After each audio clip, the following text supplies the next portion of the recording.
And now this story really pissed me off. Albany, y'all have some explaining to do.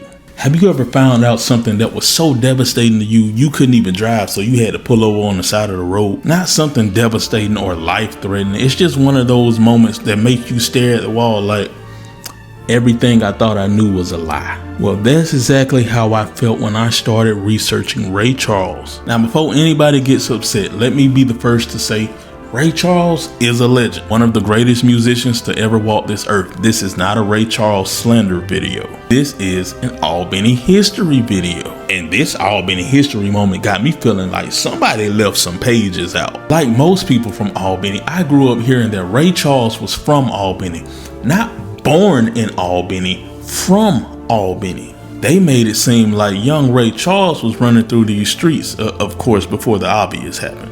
They made it seem like Ray Charles went to Monroe. They act like Ray Charles was one of the folks swimming in Radium Springs. You know, the type of stuff that Albany folks talk about doing. Matter of fact, we built a whole statue of the man in downtown Albany, and don't get me wrong, I believe he deserves to be honored.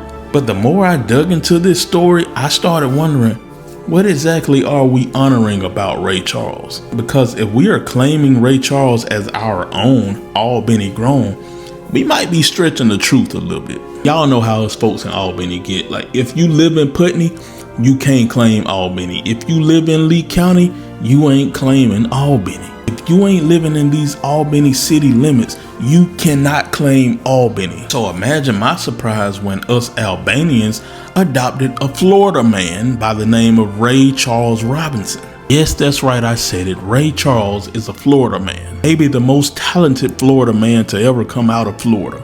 I must admit, Ray Charles was born in Albany, Georgia in September of 1930.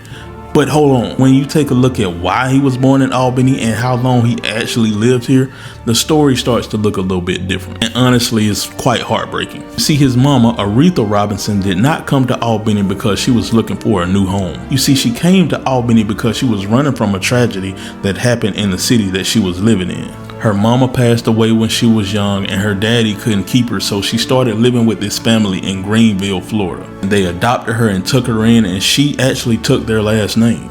But then a tragedy happened. The man that she felt like was a new father figure to her, somebody that she could trust, took advantage of her, and she got pregnant. And back in the 1930s, when something like that happens, they ain't blaming the man. They're blaming the woman who was involved, because of course they're going to try to blame you and make it seem like, oh, well, you came on to this married man, by the way, it's your fault. And it became a public scandal. Everybody knew about it. Everybody was talking about it. Whenever you come in the room, people get quiet, and you just know that all of the whispering going on around this town is about you. And you are the young woman who has to carry that burden. Every glance that you're receiving from the people around this town is that of judgment, like you are the one who did something wrong. So what did she do in a situation like this? The only thing she could do, she left. So late in her pregnancy, she couldn't take it no more, and she didn't have a place to stay. So she came to Albany to stay with some relatives until she had this baby. If you didn't know, that's just what they did back then. When they say it takes a village to raise a child, they actually stuck by that code. They were not out here leaving these mothers to fend for themselves. The community gathered around this woman and they helped raise this child. So she didn't come to Albany because she was planting roots. She wasn't looking for a new place to stay. She didn't dream of raising Ray Charles here in Albany. She just needed somewhere to get some help. She just needed some support. She just needed somewhere safe to land as her life was slowly falling apart. And that's the reason why Ray Charles was born in Albany. Think about that. The connection of Ray Charles to Albany, Georgia is because his mom was seeking refuge during one of the hardest times in her life. And shortly after Ray was born here in Albany, Georgia, they went back to Greenville, Florida. He was still a baby, barely 1 year old, when they left Albany. So if y'all want to take that and say, oh, well, he's one of ours, by all means, if that's what you're going to go based off of, do it. But Greenville is where he grew up. Greenville is where he learned to play the piano. Greenville is where he formed his earliest childhood memories. Greenville is the place that he called home, Florida, not Albany, Florida. Now, by this point, when I found out all this, I was already distraught. But it got worse. One of Ray Charles' most famous songs is Georgia on My Mind. Now this, of course, was one of the songs that made people feel like, oh, well, he really must be repping Georgia. He really must be from Albany. He bout that Albany life. I mean, he made a song called Georgia on My Mind. The way we celebrate Georgia on My Mind here in Georgia, you would think that it's the song that plays anytime a baby is born here. It's like that song comes pre-installed in our DNA. This is the song that everybody associates with Ray Charles. But guess what?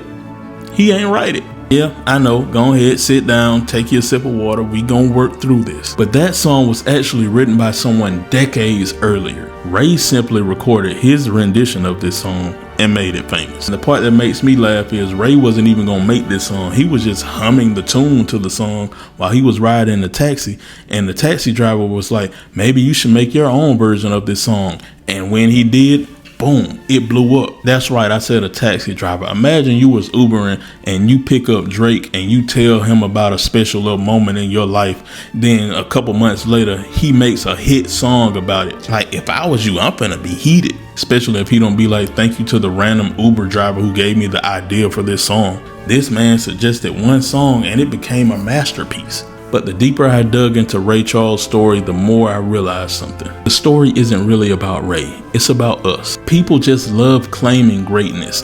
Families do it, cities do it, states do it. Everybody wants a piece of the legend. Florida says he grew up here. Albany says, yeah, but he was born here. Georgia says, well, he sang our song. And honestly, they're all telling a piece of the truth. But it's only a piece because the full truth is too messy. This woman came to Albany for help. Her son just so happened to be born here. And her son ended up growing up to be one of the most well-known piano players in our history. So maybe Albany doesn't own Ray Charles and Florida doesn't fully own Ray Charles. And I know a lot of people in Florida are going to jump down my throat about this.